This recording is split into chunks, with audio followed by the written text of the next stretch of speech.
The marriage to my wife was all fun and games until I needed her to compromise with me. When we got married at 24 and 25 years old, I was extremely well off already. I've been working at my father's company since I was 18 and had several raises over that time and savings built up. My wife was able to get her nails and hair done whenever she wanted. I bought her a nice car and made sure it was always safe and legal. She didn't have anything to worry about, and she got everything she wanted. She was a good wife to me and never acted suspiciously or unhappy.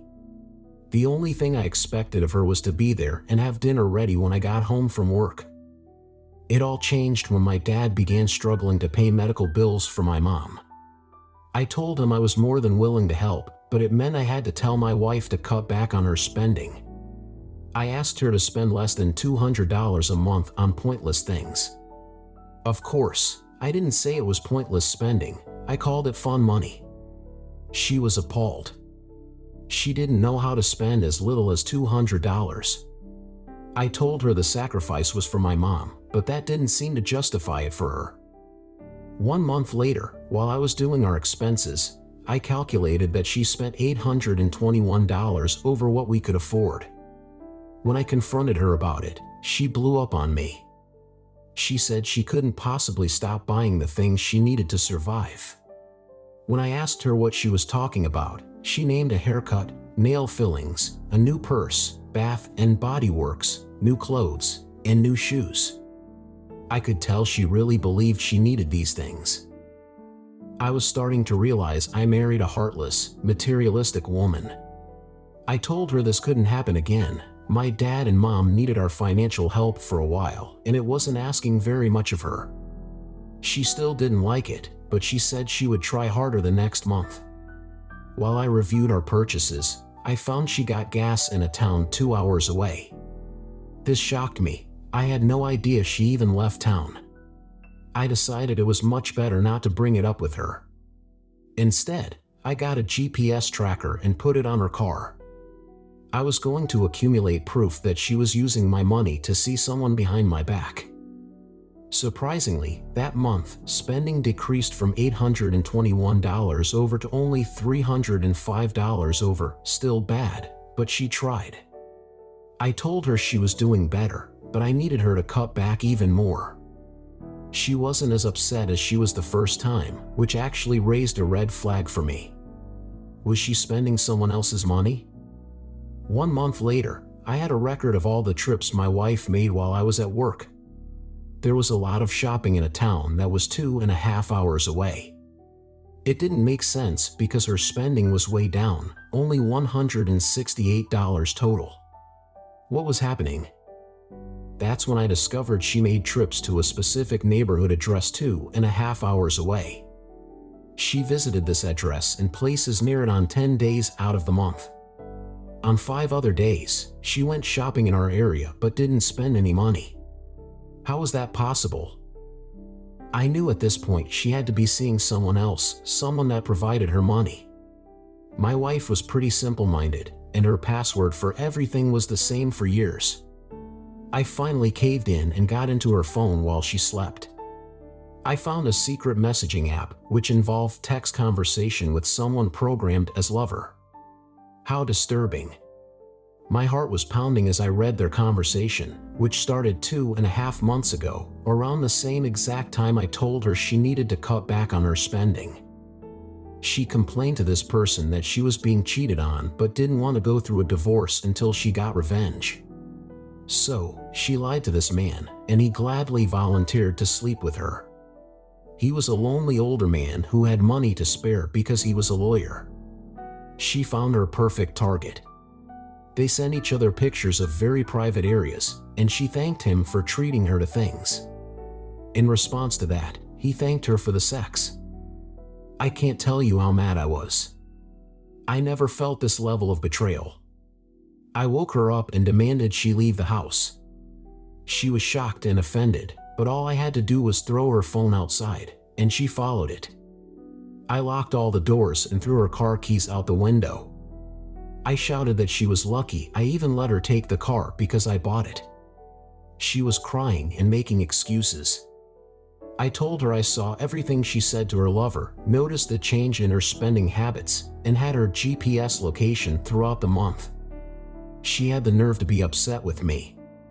She screamed outside my house for an hour before she finally got in her car and drove away. The GPS showed she went to AP's house. I filed for divorce, and before it was even finalized, AP told her he didn't want her to live with him. He wasn't ready for a serious relationship, he just wanted to have some fun. I knew this because my wife confided in her pastor when she was homeless and begging the church for money. He was confused because as far as he knew, we were still married. While begging for money, she asked him to pray for her. I think she needs more than prayer. Word got around in our church, and a single lady approached me and asked me on a date. Shortly after that, the divorce was final, and my wife only got to keep her car. Everything else was mine due to the proof I had against her. My mom managed to recover from her health issues, and my income went back to normal in less than a year. That was the best part out of all of this. I made sure to tell my ex that she left me because she was materialistic and impatient. I hope my story encourages everyone to be hopeful in the face of betrayal. Life goes on even if it doesn't involve that person anymore. Also, don't fall for any materialistic girls because they have a lot of growing up to do. My conclusion to this story and advice to the author.